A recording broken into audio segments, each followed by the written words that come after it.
thing about life, we're gonna die, right?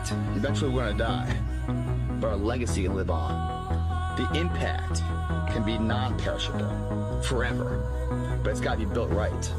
And we gotta take advantage of the time we have right now. If you want it bad enough, you find a way. If you don't want it bad enough, you find an excuse. It's called the body weight beatdown. You don't need any weights for it. You don't need a gym membership. You don't need any barbells. You don't need any equipment. All you need is this motherfucker. That's your weight.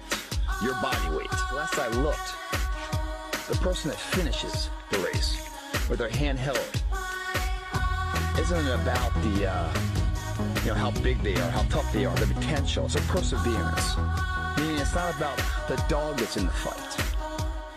It's the fight within the dog.